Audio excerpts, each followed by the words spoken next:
So I just did a nipper run. It's not flat. So now I'm just evaluating for flat. He's high lateral. He also stands kind of toed out, splayed out. So he is going to be more out and around on this side, a little straighter up. But I'm going to just rasp him, give him a rolled toe, and I think we're going to leave him alone. And we'll top dress, make sure there's nothing in the seed of corn here. The last thing you want to do is have corns. Always trim seed of corn. I don't give a shit what anybody says. Basically what I'm doing is just a basic AFA certified trim. You leave seed of corn in your trim, you're not going to get past your trim.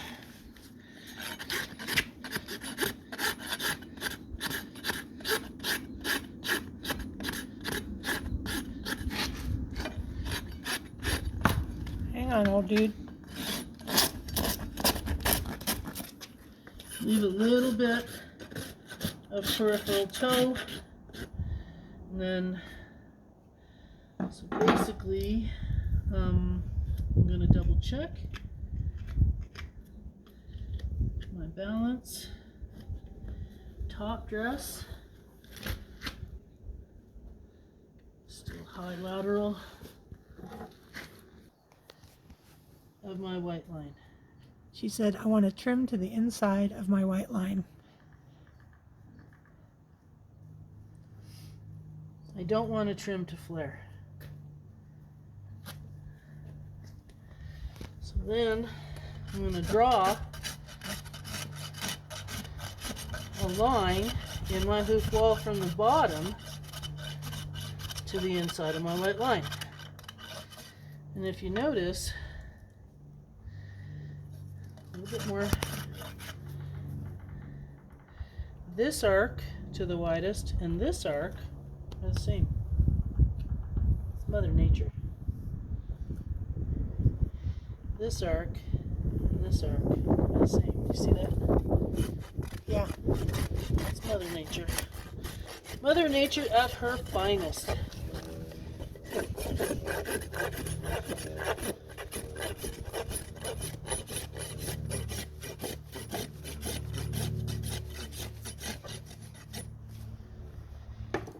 So that's about all we can do. So, you know, the bars weren't trimmed, nothing was trimmed on the bottom. This is a setup for a bar abscess, which usually comes out your heel bulb. See that? Yep. Define your bars. Trim to the inside of the white line. Do not trim to the widest part of the frog.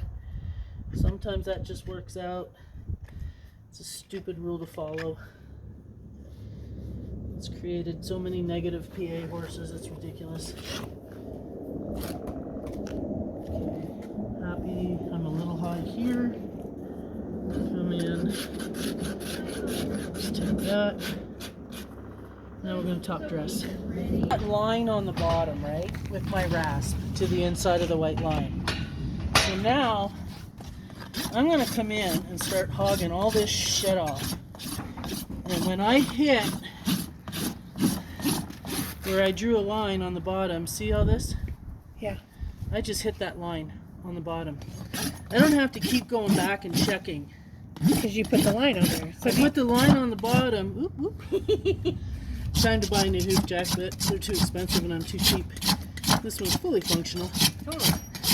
Sorry, I apologize for being the person that came in the last minute. So you put the line with what? I'll do it on the other foot too. Okay, I'll let you then.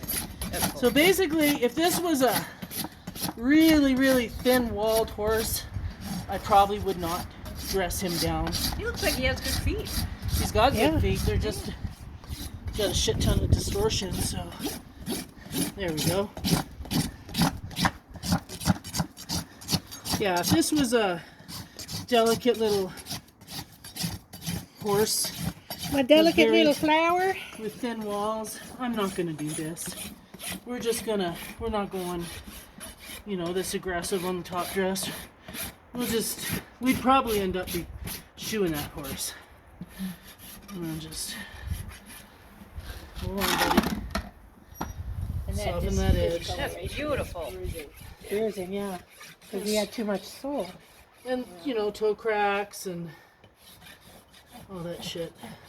You know, I was noticing what looked like a stress fracture horizontally. Well, you can still see it on the other foot.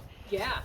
And they both had it. So he's still, now if you come over to, still a little forward, right? Yeah. You know, this, But you your can't upper, fix it in one.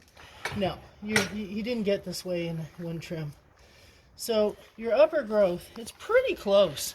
We have a little bit, you know, run forward there. But ultimately, this upper growth here is going to tell you the direction of the foot. Because this has a really tight connection to the coffin bone. And then all this distortion happens. So you can feel just this upper inch. That's where his foot wants to go. So when I lay, this rasp is a little long, when I lay this across, we have from the coronary band down, we're going to have a little dip here. We're going to have a little air here. Ultimately, down the road, after a couple trims, we're not going to have air there. We're going to follow this upper growth. It's come straight down. So that's about all we can do for today. If we were shoeing him, we would roll that toe, and we put the roll on the toe underneath where this upper growth is, right? Yeah. So that he's actually breaking over at the roll, not here, right, at the tip of his foot. But this is fine. Keep him barefoot. He doesn't need to be shod. He's happy. 2 more trims. You're there. He's happy All right. Yeah. Look at that.